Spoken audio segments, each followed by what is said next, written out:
there's times to this day that Tammy knows she can look me in the eyes and say, "You're having a hard time." I'm having a hard time talking about it. When you lose friends and that reality comes home, you just don't come home the same person you left. And all that blending and all the relationship development that you did before you left was with this other person that you can no longer be. From the Family Life Podcast Network, this is Family Life Blended. I'm Ron Deal. This podcast brings together timeless wisdom and practical help and hope to blended families and those who love them.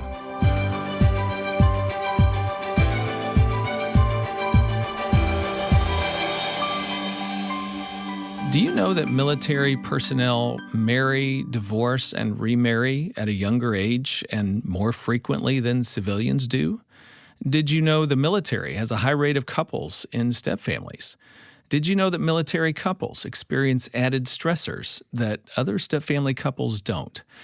Well, we want to talk about that on this edition of Family Life Blended. But before I introduce my guest, a little feedback from a listener. This podcast will bless your blended family. Boy, I appreciate that vote of confidence. My husband and I, she continues, recently became a blended family. We were so excited when we found this podcast. You need not look any further for a podcast that is enlightening and helpful to you and your family. Thanks for that review. I appreciate it. If you have never left a review, we would love for you to do so. It helps other people find the podcast and perhaps be blessed by it as well. As you've heard me say on this podcast before, blended family living comes with some stress. Now, imagine adding the uncertainties of military life on top of that. We're celebrating veterans this week, so it's a perfect time for us to serve those who are serving us. Helping military stepfamilies be mission ready is our topic today. Todd Gangl and his wife Tammy are co-founders of Military Ready Stepfamily and hosts of the military-focused Stepfamily Bootcamp seminar that is available to military bases around the country. Todd is an author of an 8-week small group curriculum entitled Real Steps. He and Tammy serve as affiliate staff for FamilyLife, working with military stepfamilies. They married in 2004, blended 6 children, and live in Huntsville, Alabama. Here's my conversation with Todd Gangl.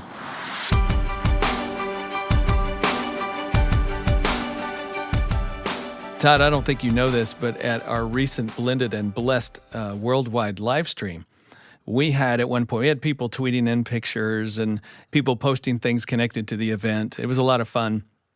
We had a couple that were, well, they were in 2 different locations, I should say. She was somewhere here in the U.S., and he was deployed in Africa. And at one point, he tweeted in a picture of him sitting in, you could tell it was a military base by, the walls and just how everything was hanging, the dress.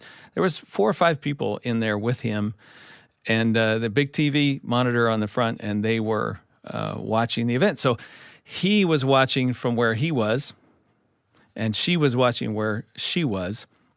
First of all, let me just say, how great is that they were able to attend the event together. That's pretty awesome, the way technology works these days. Second of all, to that gentleman, don't know your name, but thank you for your service. We appreciate that and your dedication to your family.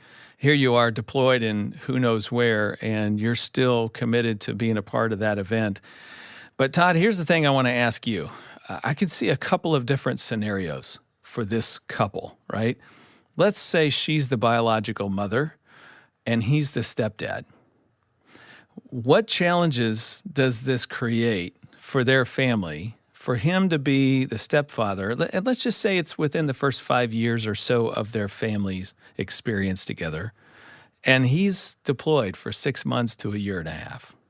What challenges does that create for them? So she is the biological mom. He is the stepdad. We're within the first 5 years. So the first thing you have to understand is that the minute deployment begins, for the most part, blending ends because of the distance in the relationship.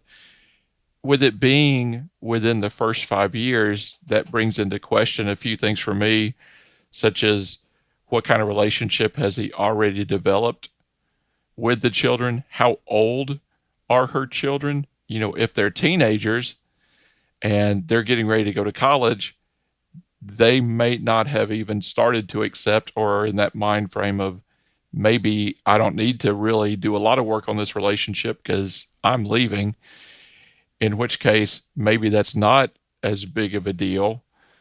Or maybe they're younger kids and they were developing a relationship, and now you see stress in the kids because that relationship has gone and been deployed. So they're worried about now what happens to their stepdad.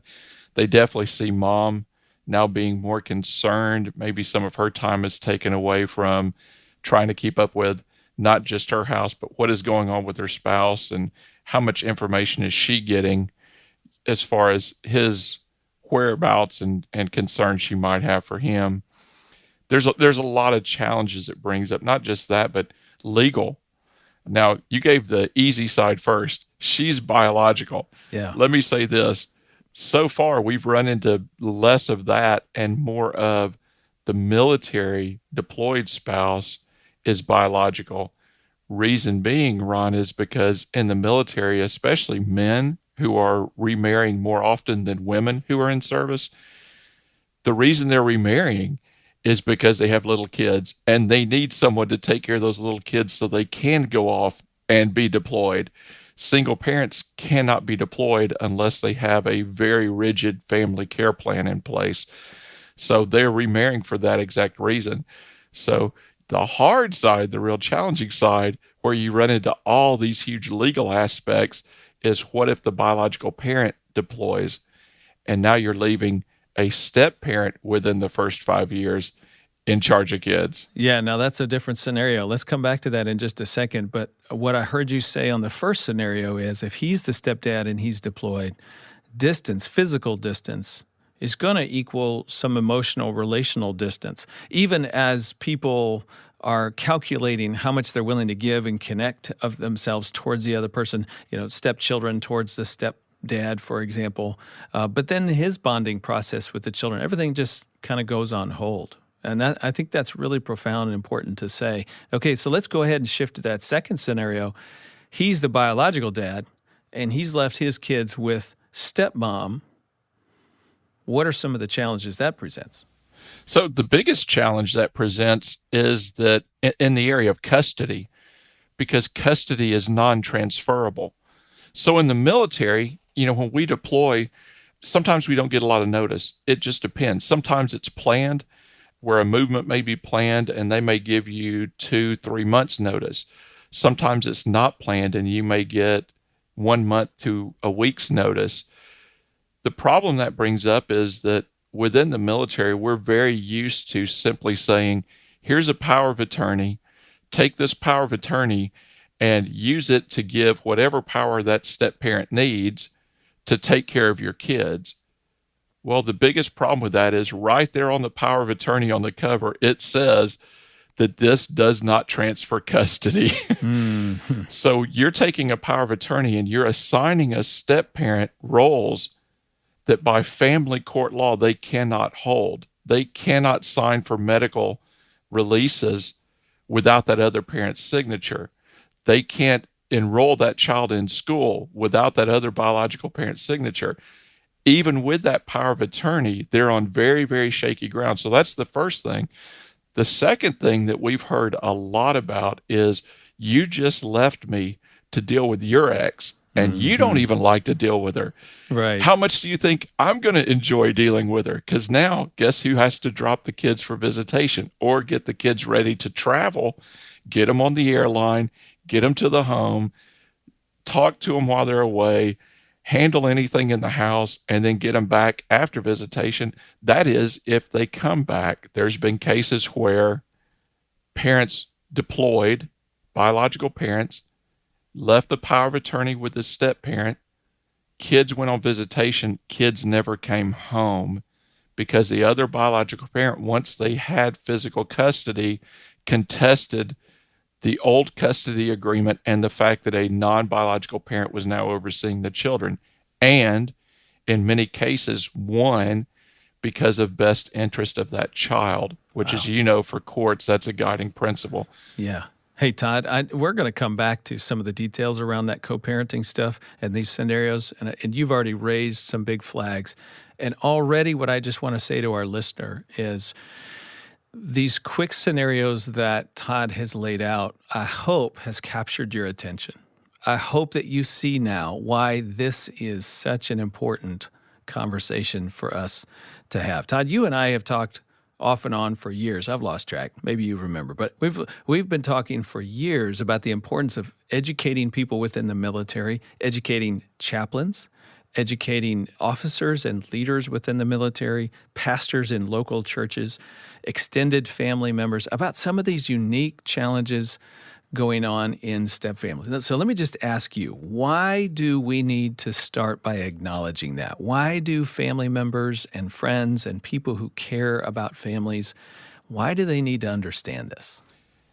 I think the main reason, Ron, is for those of us who've been in the service, we realize that the military is a whole other culture than what we're dealing with out here in what we call the civilian community. When you're in the military, you are on a base.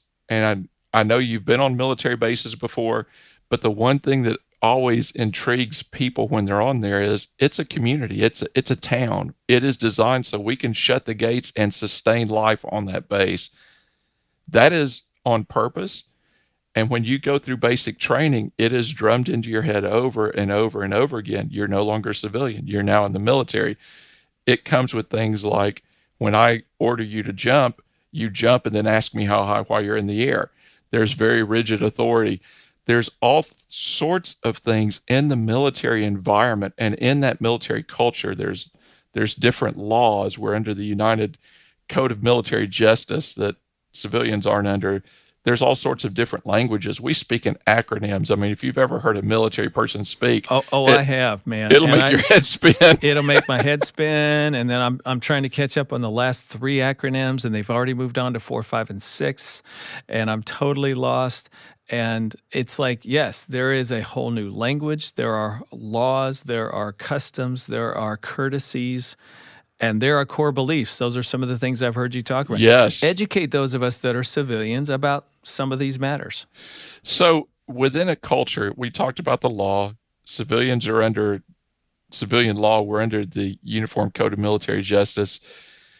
There's traditions that we do in the military that come from just way, way back, dining outs, where it's a very formal event, and there's certain things in dining outs that we follow. There's a whole script we actually follow in dining outs that comes from some of it way back in Revolutionary War times. And there's a lot of traditions, but there's also this within every culture, whether it's, a Hispanic culture or whether it's an Asian American culture or the military culture, there's expectations of how you behave and the roles you perform within that culture. And in the military, we teach that by something called core values. So in the Army, some of those would be loyalty, respect, honor. In the Air Force, we had service before self. So basically, it's a quick way that they forced all members to memorize that basically says, hey, these are your expectations when you're within this culture. So we thought it would be fun for a military step family to define our own set of military step family core values. So here's our military step family core values. Love takes time. Respect losses. Hurts happen. Marriage comes first. Everyone is equal. And celebrate small victories. That's kind of what we set as our expectations for how do you function in a military step family culture. Expand on 1 or 2 of those core values that you have drafted for military step families. Well, let's take respect losses. every step family, we learned this from you, Ron, and we have been following you. I won't use the other word. I'll say following you since 2003, by the way. Tammy and I were married in 2004. We went and saw you for the first time in 2003. And listening to the things you said about step families are formed from loss. There's some kind of trauma that forms your step family, whether that's the loss of a spouse through death or divorce. There's a loss involved. What we were talking about in this core value was you need to learn to respect those losses, not fear, maybe fear the losses, so that it's something that becomes a value within your home, something that you can take and you can make it a part of your expectation. Everyone has losses. We're going to respect those. We're not going to try and discipline those when they act out. We're going to respect them. Hurts happen. Yeah. Anyone that's ever been in a step family realizes it's hard not to step on toes, whether that's you stepped on a tradition, maybe, or they lost a tradition, right? There's another loss, but it's also a loss that brings a hurt with it. I love your story you used to share about the Christmas tree, and the two families couldn't agree on decorating. So one side was neat, and the other side they threw the ornaments at and stuff. And I think back about that, and I think, Tammy and I, when we blended our 6 kids, there was a lot of times that we got into some hurts, sometimes by mistake. I simply didn't know that maybe their dad had said something about that. And when I came against it, it wasn't coming against them, it was coming against their dad. And all of a sudden they shut down. Sometimes my own rigidity of being in the military for so long and realizing in the military, authority comes with rank. And in a step family, it comes with time.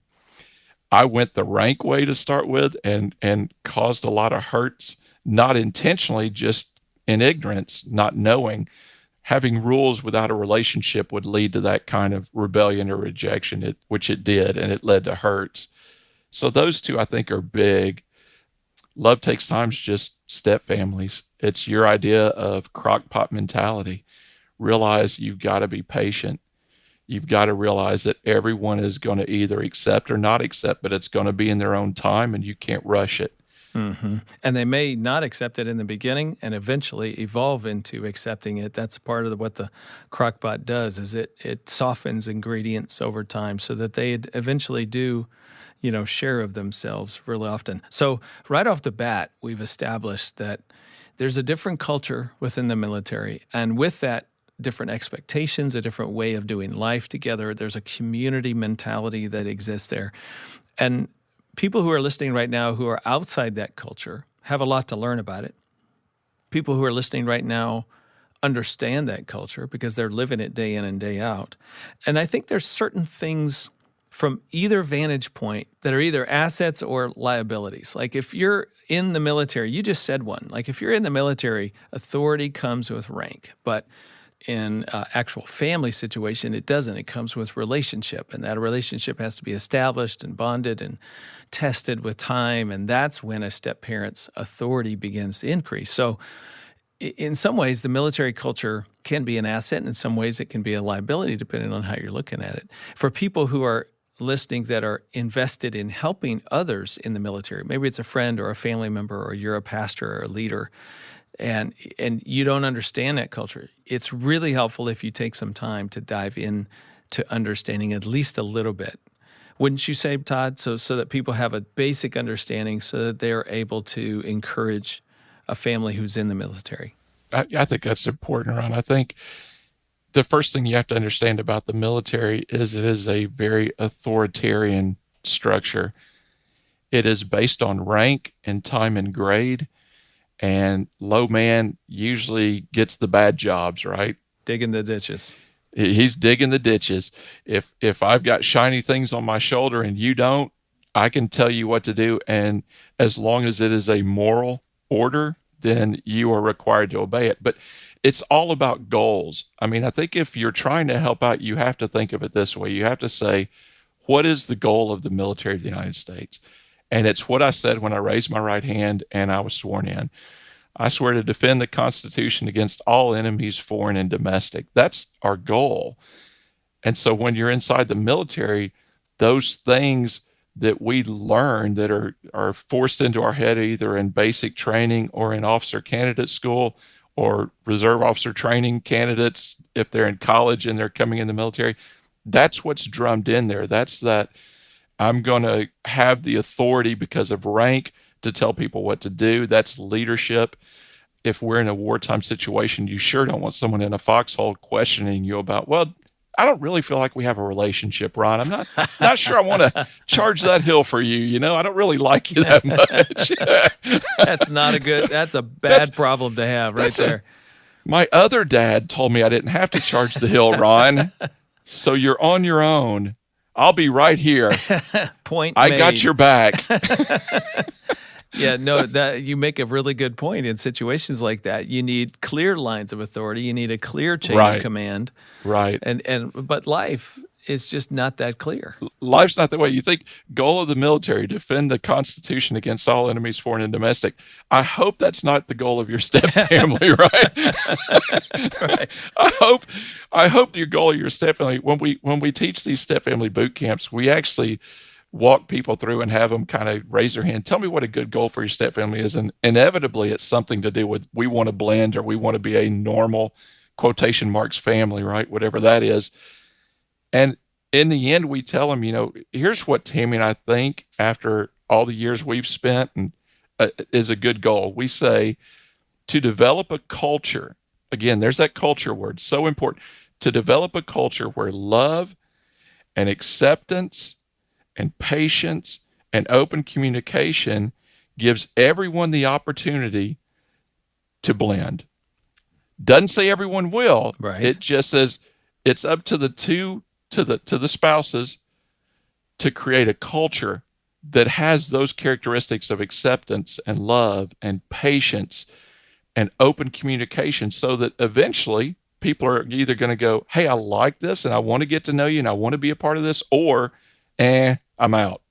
But it only offers the opportunity. It doesn't force it. So there again, that goes right back to your crock pot, right? We're not microwaving, we're crock potting. Right. We allow it. We create a climate where it's more likely to happen. But again, you cannot demand it or insist it.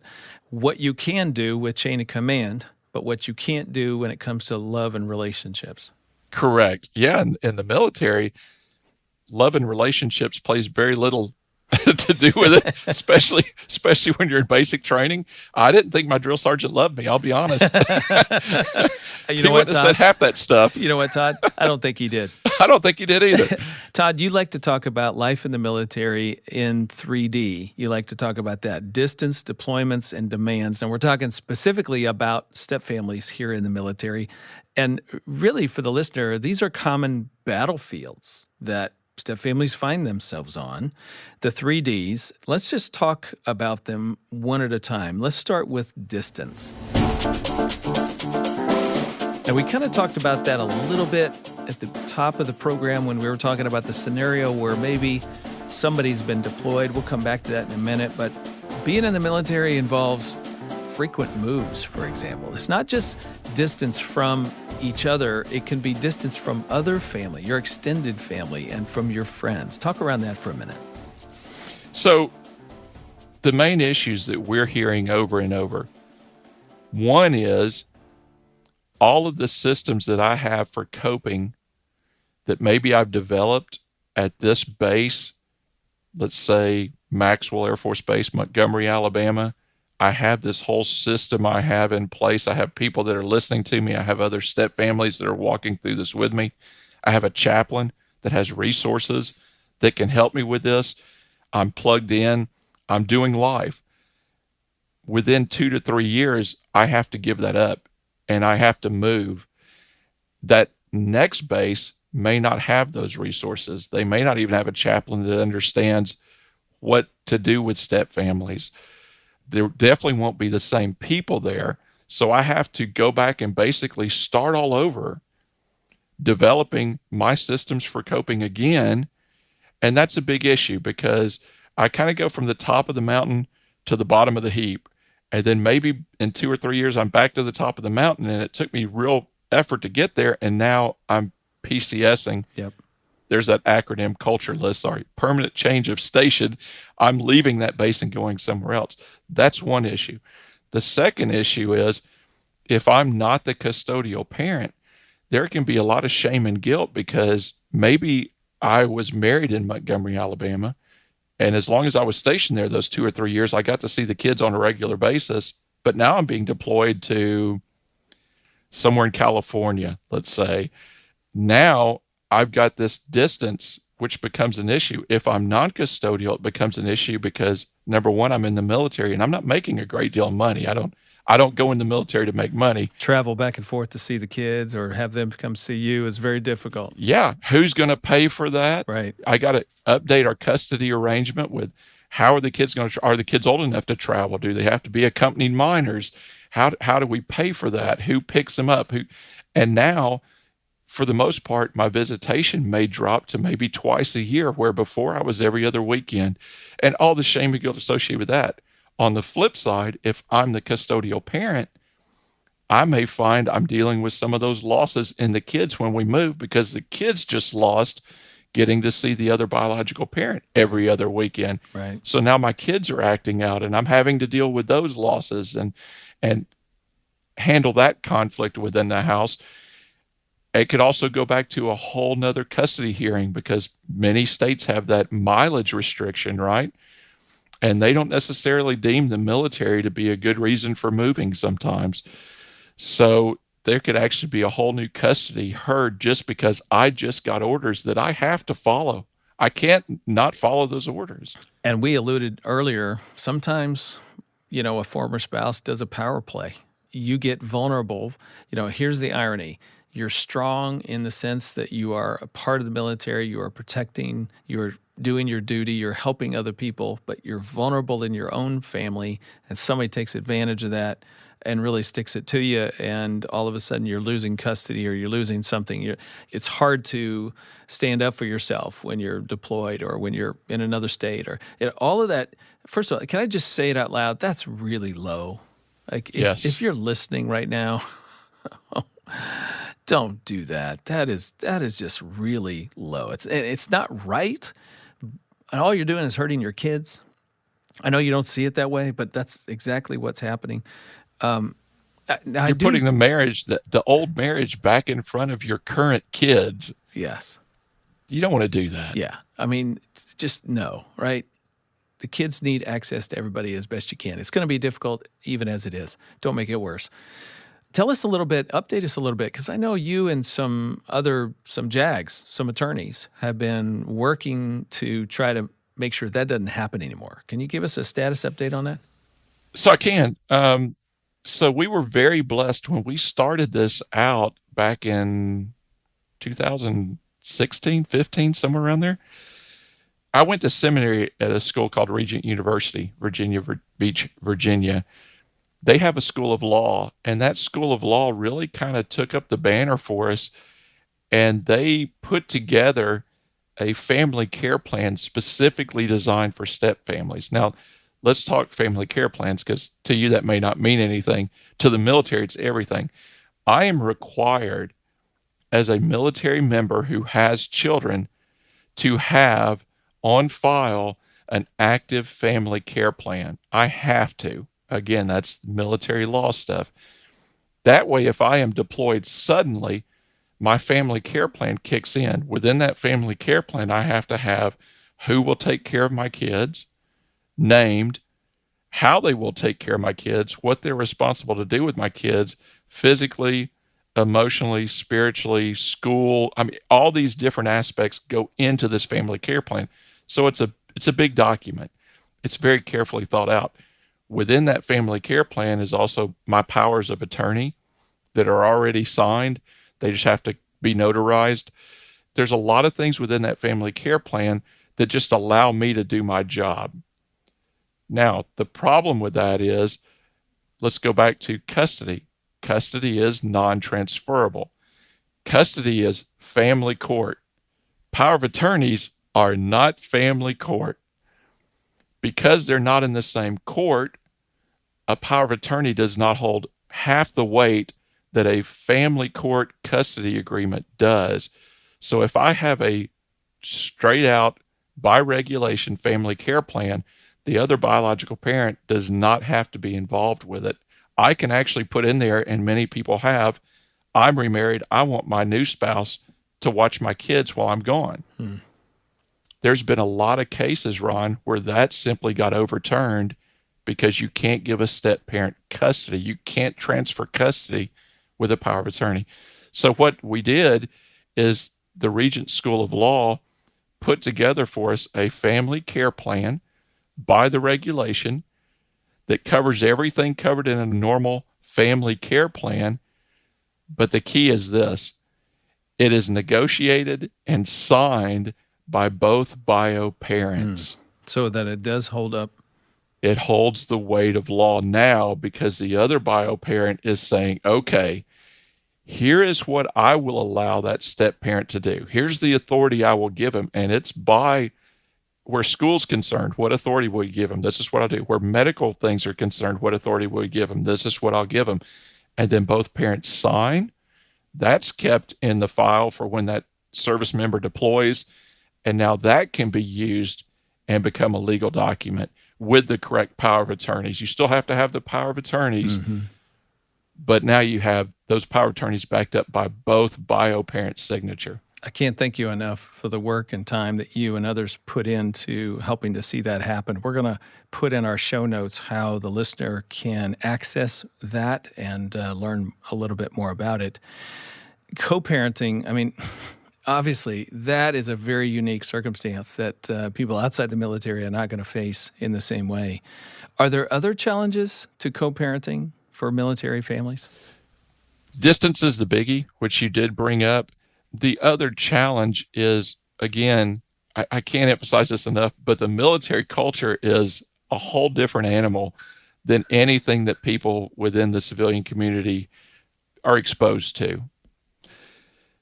Within the military, if you're in the military, you have access to basically a Walmart that's only for service members. Not a Walmart, it's called AFES, and it basically is the Armed Forces Exchange. I can go get clothes, I can get groceries, I can get meals, I get whatever I need, but I have to have my military ID. When members are divorced, the other member, if they were not the military member, lose that ID and lose those privileges of being on the base.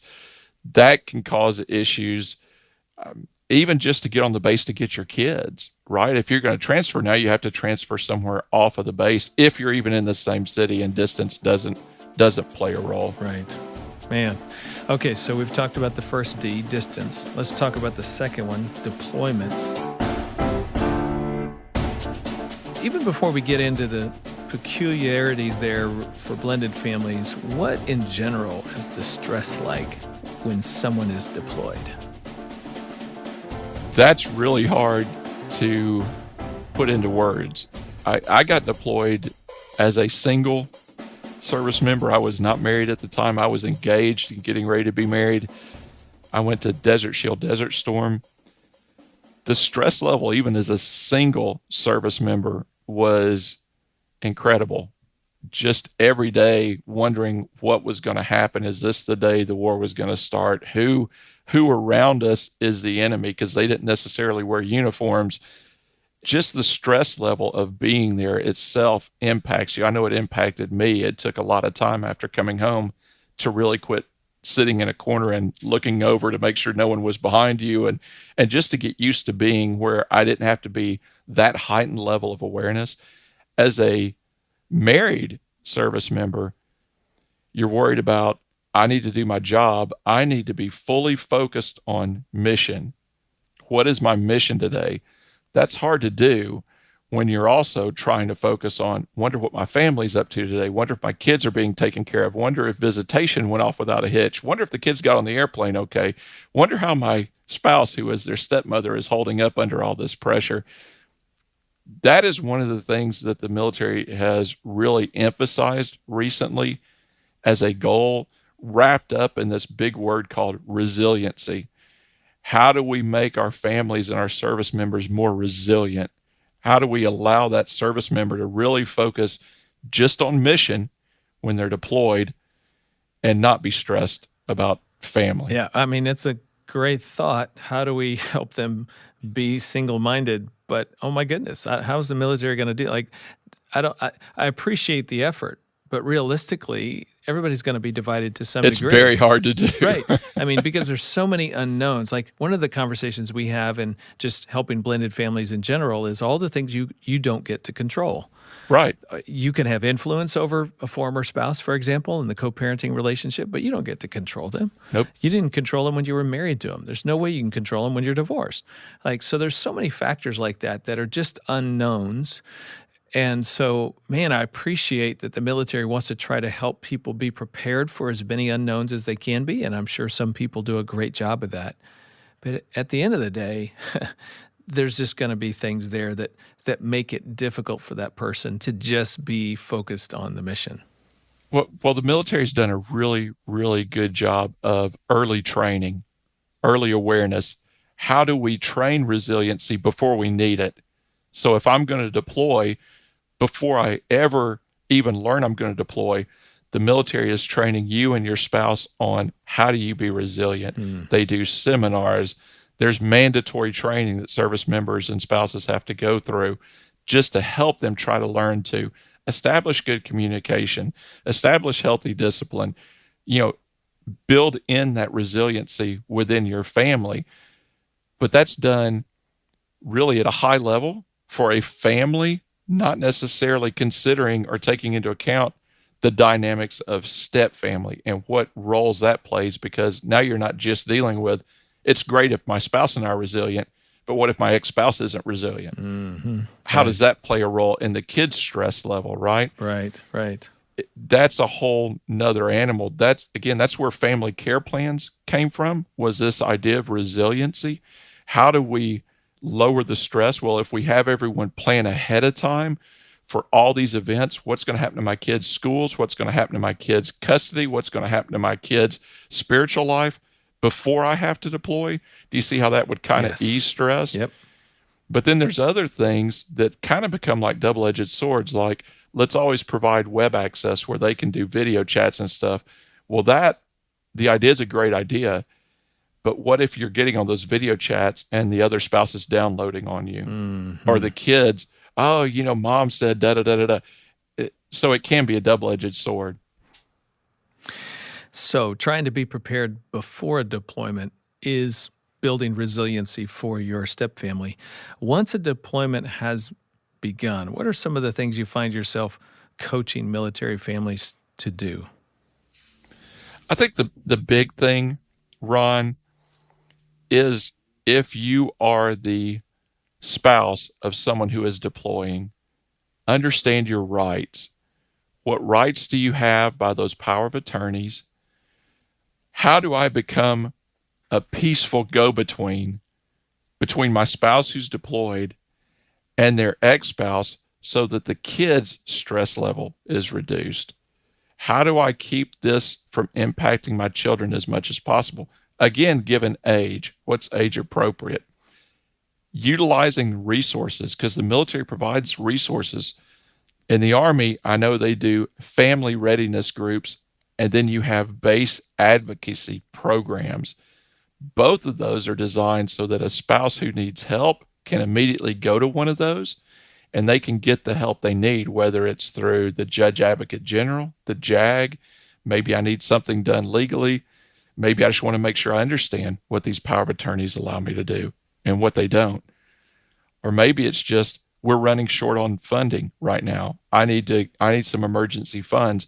All of that's covered. Maybe it's, I just haven't heard from my spouse in 72 hours and I'm panicked.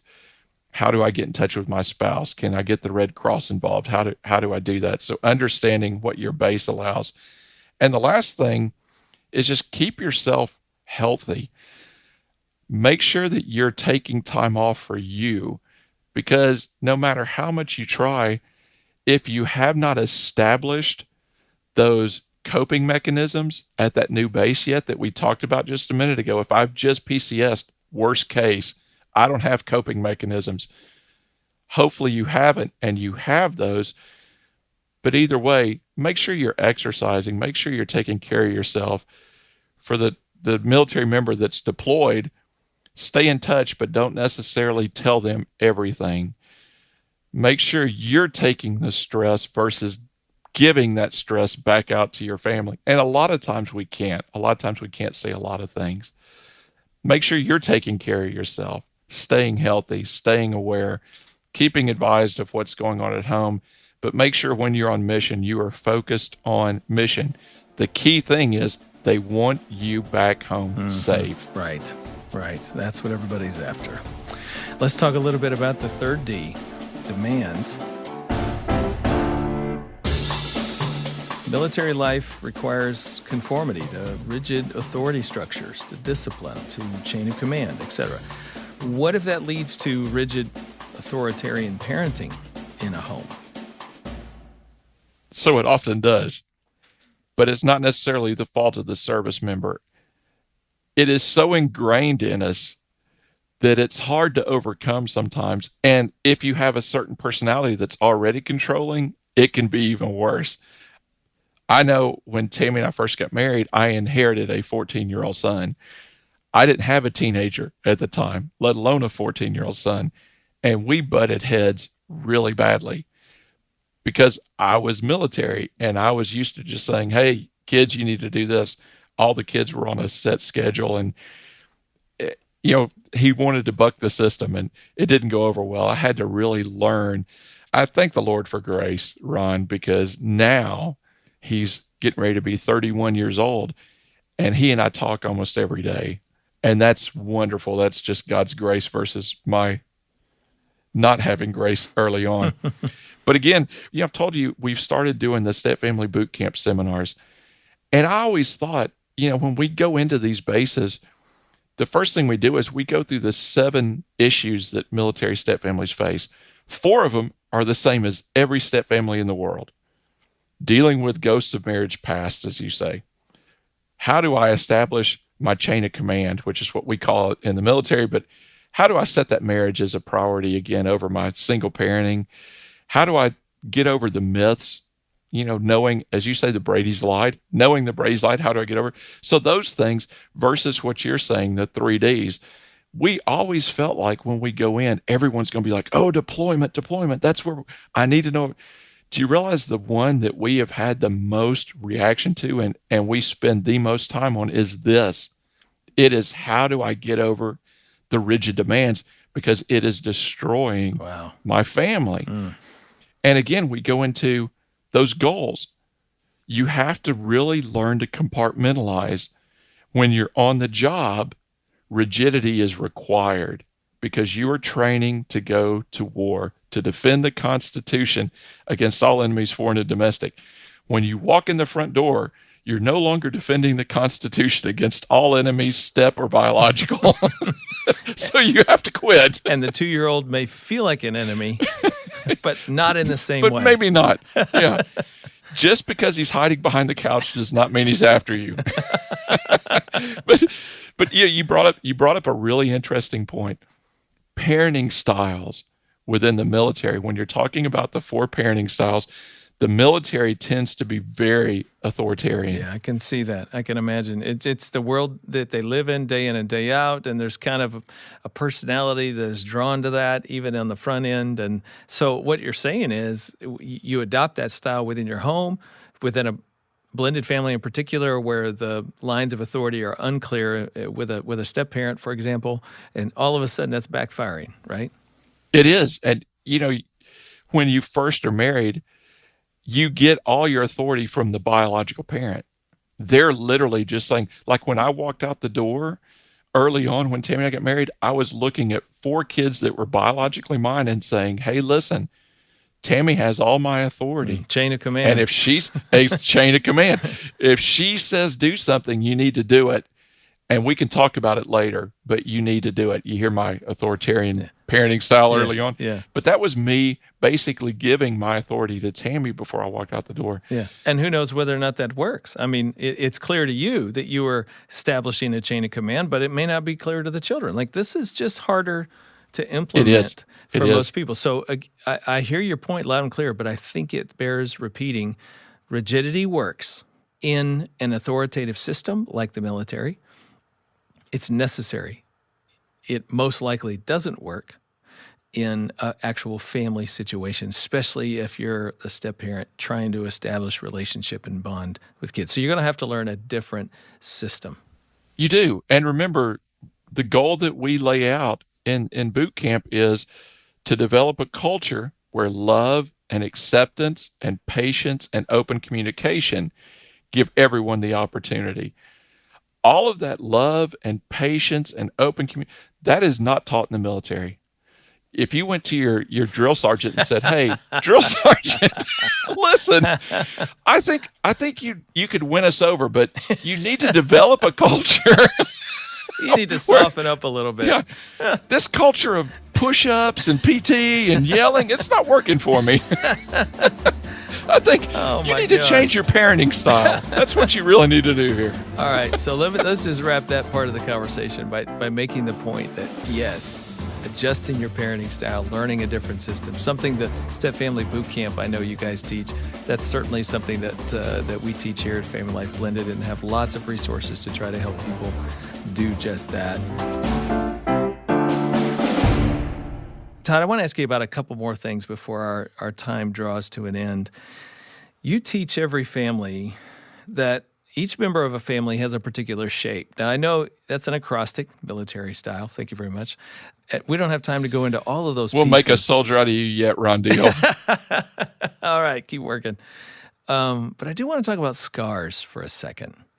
What kind of scars do military step family members have?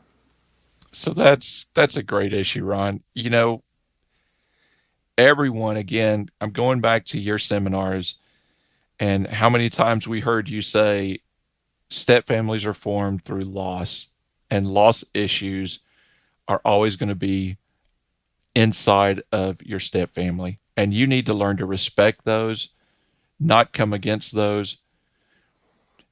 But what do you do when a spouse has post-traumatic stress disorder because they were deployed into a war environment?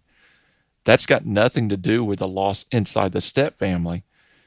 But when that comes home, that can be, and in a lot of cases that we've heard of, becomes very damaging, because that person becomes very sensitive to certain characteristics, loud voices, pops, things that can trigger that person. Maybe they're just having flashes through dreams at night and waking up just with high anxiety and stress, and then walking into a step family that is full of high stress and trying to cope with PTSD. I think the best resource I think I've ever seen, and one that we kind of push, again, it's through Crew, but it's through the military side, and they have 2 books that they spend a lot of time working on. And one was called When the War Comes Home, and it's for the spouse of someone suffering from PTSD.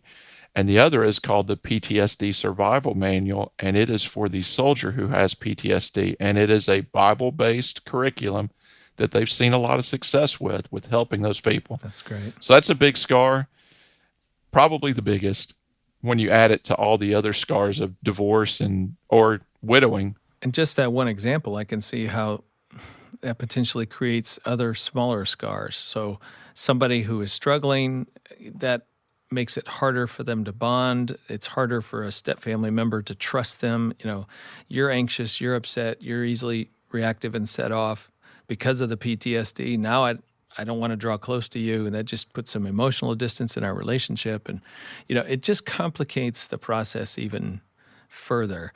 You know, Todd, the more I think about this, just as we're talking, the greater gratitude I have for that step family member who is sacrificing and serving their country, serving me, and yet perhaps bringing some complexity to their own life, which is one reason I know you are so committed to trying to help and provide support. So I appreciate that in you, and we appreciate them doing what they do every day.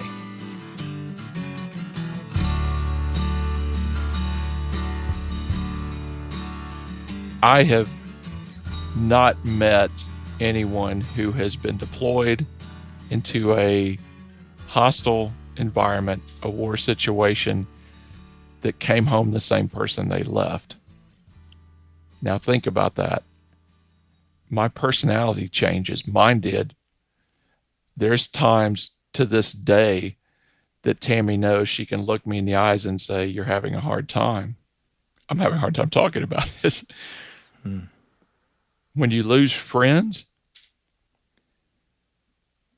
and that reality comes home, and then you just don't come home the same person you left, and all that blending and all the relationship development that you did before you left was with this other person that you can no longer be. You now have been shaped by those memories and those actions.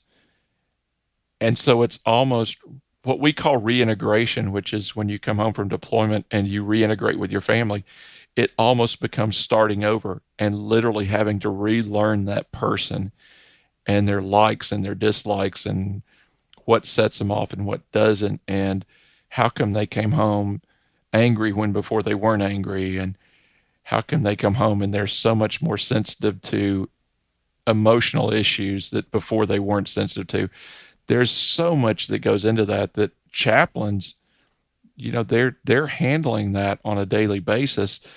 And having been one of those, that's difficult. Yeah, right. They need help. They need resources. And right now, when we go to bases, the first thing we do is we're buying your resources, and just with ourselves, we're buying Tammy Daughtry's resource. We're buying Restored and Remarried, Gil and Brenda Stewart's resource, and we're leaving that at the base because they have no resources.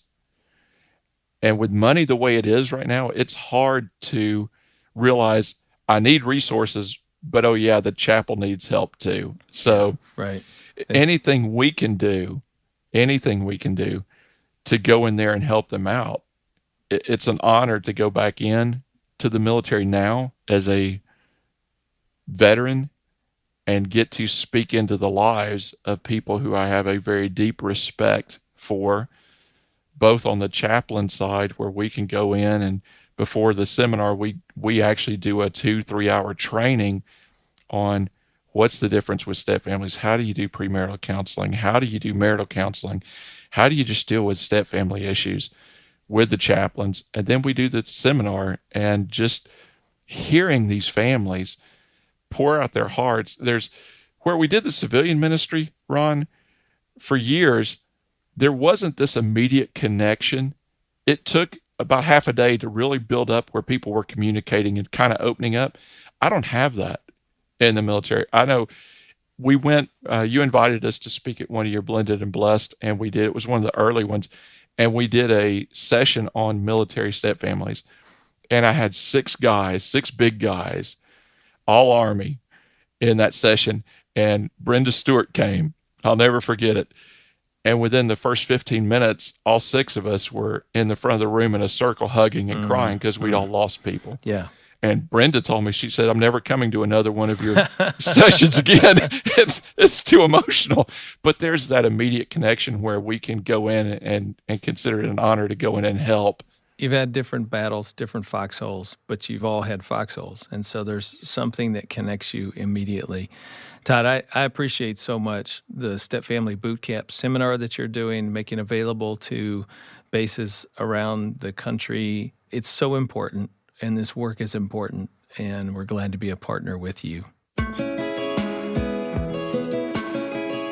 So, Todd, we've been talking about a number of challenges here, but I also know you've had experiences with people who you've been able to help. You've been able to see them turn a corner. You've been able to see the positive outcome of them doing their family care plan and really putting time and energy into it on behalf of their blended family.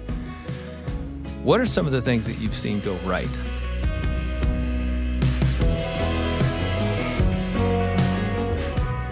You've been listening to my conversation with Todd Gangl. I'm Ron Deal, and this is Family Life Blended. In just a minute, I'll let Todd respond to that. You know, if you haven't already, you can subscribe to this podcast on Apple Podcasts, Stitcher, Spotify, or wherever you get your podcasts. Just search Family Life Blended. And remember to look in the show notes for links to additional resources.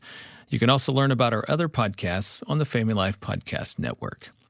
I got to tell you, something in this conversation with Todd reminded me a few years ago. I was walking through an airport, and I witnessed a man approach two military servicemen and just simply say, "Thank you for your service." He didn't know either one of them. He just wanted to say thank you. Well, it got me thinking. You know, it's pretty easy for me to be disconnected from the sacrifices our military personnel make every single day to keep us safe. Yeah, movies remind me of the cost of war, and stories around Veterans Day put a face on the sacrifices made. But I must admit, it's easy for me to forget, which is why now I make it a practice to walk up to perfectly good military strangers and say thank you. I hope you'll join me. If you'd like more information about my guest, you'll find it in our show notes. And while you're there, check out everything Family Life has for your marriage and family. We're an international organization providing practical marriage and family help for your life and for those you care about. Check us out at FamilyLife.com. Our division, Family Life Blended, is the leading resource ministry for stepfamilies around the world. We have all kinds of free content for you, as well as books and video resources for individuals and groups. For example, I have a variety of books, including The Smart Step Family, and Gayla Grace, who serves on our team, has authored Step Parenting with Grace. Both of those and more are available wherever books are sold. Now, before we're done, let's get back to my question. I asked Todd to talk about when things go right.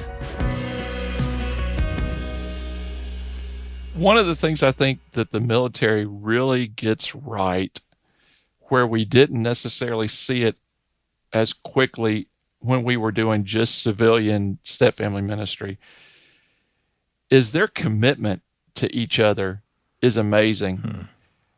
But think about it. Remember, we talked about the distance idea. I'm going to PCS every 2 to 3 years. When I lose one coping system, who's the only person I have that understands me? It's my spouse. And that really draws them together into a bond that is very unusual, and I don't see a lot in the civilian community.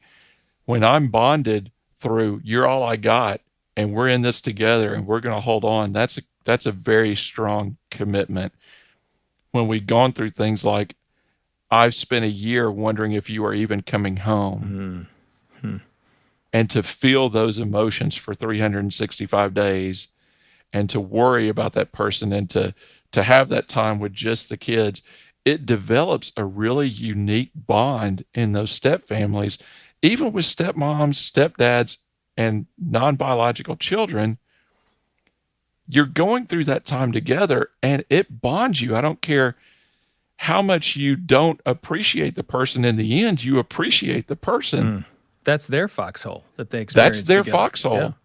Yeah. And that's something that they can go back to. And it's like those traditions that we say, hey, it's a great idea to start traditions because it bonds you. It's not a tradition that I would ever recommend anyone start.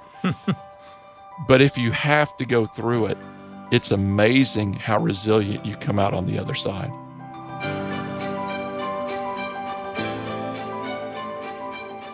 Next time, we're going to hear from Ray and Robin McKelvey about Ray's journey through family conflict when he was growing up and family secrets. On one occasion, his stepdad was fighting with his mom. I was either 8 or 9, and I jumped in to protect her. And he turned and started to fight me as if I were another man. And my dad started running toward the front door. I yelled out to him, "I don't ever want you to be my daddy."